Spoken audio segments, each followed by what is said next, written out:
ஹரே கிருஷ்ணா. பகவத்கீதையில் அத்தியாயம் 8வது தான் அக்ஷர பிரம்ம யோகம் பற்றி நம்ம இன்றைக்கி பார்க்க போகிறோம். அர்ஜுனன் கேள்விக்கு பகவான் கிருஷ்ணர் பதிலளிக்கிறாங்க. ரொம்ப உயர்ந்த பிரம்மம் அழிவற்றது தான்.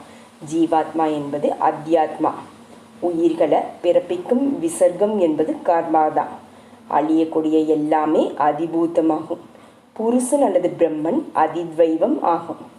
அந்தர்யாமியாக இருக்கும் நாதா அதியக்யம்னு கிருஷ்ணர் சொல்கிறாங்க. மரணத்தின் போது என்னை நினைக்கிறவங்க என்னை அடைவாங்க. மரணத்தின் போது எதை நினைக்கிறாயோ அதாகவே ஆவாய். அதனால் எப்பொழுதும் என்னை நினை. உன் மனதையும் புத்தியையும் என்னிடம் அர்ப்பணித்து போரிடு. யோகத்தில் பயிற்சி பெற்ற மனதுடன் கடவுளை தியானிப்பவங்க பகவானை அடைகிறாங்க.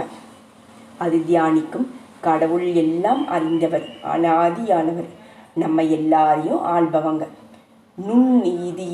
நுண்ணியதிலும் நுண்ணிய தன்மை உடையவர், நம்ம சிந்தனைக்கு அப்பாற்பட்டவங்க, நம்மை போஷிப்பவர், சூரியனை போல பிரகாசமானவர், அறியாமையாகிய இருளுக்கு அப்பாற்பட்டவர். இருக்கும் தருவாயில் யோகத்தினால புருவங்களின் மத்தியில் பிராணனை நிலைநிறுத்தி பக்தி பூர்வமான மனசுடன் கடவுளிடம் மனசை ஒருமுகமாக செலுத்துபவங்க திவ்ய புருஷனை அடைகிறாங்க. அதாவது ஸ்ரீமத் கிருஷ்ணரை அடைகிறாங்க. நான் உனக்கு பரமலட்சியான கடவுளை பற்றி சுருக்கமாக சொல்கிறேன். வேதம் அறிந்தவங்க அது அழிவற்றது என்பாங்க. பற்றி விடுத்து போராடும் சன்னியாசிகளை இதில் இணைந்து விடுவாங்க. பிரம்மச்சரிய நெறியை கடைபிடிக்கும் பிரம்மச்சாரிகள் இதை விரும்புவாங்க. எல்லா இந்திரிய வாசல்களையும் மூடி கடவுளிடம், அதாவது நம்மளுடைய இந்திரிய வாசல்னா நம்மளுடைய ஐம்புலன்கள், கடவுளிடம் மனதை ஒருமுகப்படுத்தி பிராணனை உச்சந்தலையில் நிலை பெற செய்து ஓம் என்ற மந்திரத்தை சொல்கிறவங்க என்னை அடைவாங்க. எப்போதும் என்னை நினைக்கிறவங்க என்னை எளிதில் அணுக முடியும். துக்கம் நிறைந்த நிலையற்ற இந்த உலகத்தில் என்னை அடையும் மகாத்மாக்களுக்கு மறுபிறவி இல்லை. பிரம்மலோகம் முதலான எல்லா உலகங்களும் திரும்பி வரும் இயல்புடையது. என்னை அடைந்தவர்களுக்கு மறுபிறவி இல்லை. 2000 சதுர்யுகங்கள், 2000 பிரம்மாவிற்கு ஒரு நாள் 24 மணி நேரம். அதாவது கிருத்திய துவாபர திரேதா கலியுகத்தில் 2000 பிரம்மாவுக்கு ஒரு நாள் 24 மணி நேரம். எல்லாரும் பிரம்மாவின் பகலில் பிறந்து பிரம்மாவின் இரவில் பகவானை அடைகிறாங்க. பரமபுருஷன் தோன்றா நிலைகளுக்கு அப்பாற்பட்டவங்க, அவங்க அழிவதே இல்லை. இதுதான் என்னுடைய பரமபதம் மற்றும் மிக உயர்ந்த இருப்பிடம். இதை அடைவது நம்மளோட லட்சியம். பரிபூர்ணமான பக்தியினால தான் இந்த பரமபுருஷனை நம்ம அடைய முடியும். நான் உனக்கு, அதாவது அர்ஜுனனுக்கு 2 காலங்களை பற்றி சொல்கிறாங்க பகவான் கிருஷ்ணர். உத்தராயணத்தில் இறக்குறவங்க மீண்டும் பிறக்கிறதே இல்லை. ஆனால் தட்சிணாயணத்தில் இறப்பவங்க மீண்டும் பிறக்கிறாங்க. இதை அறிந்த யோகிகள் சதா என்னை நினைத்து வழிபட்டு என்னை அடைகிறாங்க. அவங்க வேதங்களை பாராயணம் செய்வது, தர்மம் செய்கிறது, யாகம் செய்கிறது, தவம் புரிதல் முதலியவற்றால் கிடைக்கும் பயனை கடந்து விடுறாங்க. அத்தியாயம் 9 ராஜவித்யா ராஜகுஹ்ய யோகம் பற்றி தான் நம்ம இப்போ பார்க்க போகிறோம். இது ஒரு பரம ரகசியமான ஞானம்.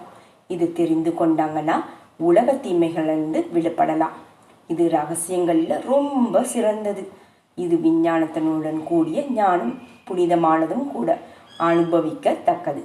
இதில் நம்பிக்கை இல்லாதவங்க பிறப்பு இறப்பு சக்கரத்தில் இருந்து விடுபடுறதே இல்லை. நான் இந்த பிரபஞ்சம் முழுவதும் ஊடுருவி இருக்கிறேன். எல்லா ஜீவராசியும் தோற்றுவிப்பதும் பாதுகாப்பதும் நான் தான். ஆகாயத்தில் காற்று உள்ளது போல எல்லோரும் என்னில் உள்ளாங்க. பிரளய காலத்தில் எல்லாரும் அழிந்து என்னுள் புகுந்து விடுவாங்க. தோற்றுவிக்கும் போது எல்லாரையும் மீண்டும் அனுப்பி வைக்கிறேன். தோற்றுவிப்பதும் அழிவதும் எல்லா காலங்களிலும் நிகழ்ந்து கொண்டே தான் இருக்கும். இந்த செயல்கள் என்னை கட்டுப்படுத்தாது. இயற்கை எல்லா உயிரினங்களையும் தோற்றுவிக்குது. என்னால் தான் உலக வாழ்க்கையும் இயங்குது. மூடர்களுக்கு என்னை பற்றி தெரியவே தெரியாது. அவங்க வீணான ஆசை, பயனற்ற செயல்கள், பயனற்ற அறிவு மற்றும் முரட்டுத்தனம் மிகுந்த குழப்பவாதிகள். தெய்வீக தன்மை வாய்ந்த மகாத்மாக்கள் ஒரே சிந்தனையுடன் என்னை வணங்குறாங்க. என் பெயரையும் புகழையும் தொடர்ந்து சொல்லிக்கொண்டே இருக்கிறாங்க. என்னை உணர்வதற்கு பாடுபடுறாங்க. எப்போதும் என் நினைவாகவே இருக்கிறாங்க. மற்றவர்கள் ஞானத்தின் மூலம் என்னை வணங்குகிறாங்க. வேத சடங்கும் நான் தான், யஜ்ஜமும் நான் தான், பித்ரு யஜ்ஞமான சிராத்தமும் நானே தான், மருந்தும் வேத மந்திரமும் நானே, அக்னியும் நானே, ஹோமத்தில் சேர்க்கப்படும் அல்லது எனக்கு வழங்கப்படும் பொருட்களும் நானே. இந்த பிரபஞ்சத்தின் தாய், தந்தை மற்றும் பாட்டனும் நானே. அறியத்தக்கவனும் ஓம்காரமும் வேதங்களும் நான் தான். லட்சியமும் சாட்சியும் போசிப்பவனும் நானே. இருப்பிடமும் புகலிடமும் அக்கறையுள்ள நண்பனும் ஆரம்பமும் முடிவும் நானே.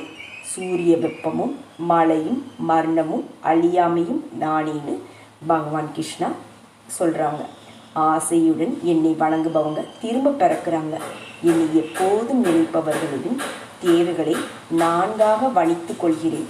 மற்ற தெய்வங்களை வணங்குபவர்கள் என்னை தான் வணங்குறாங்க.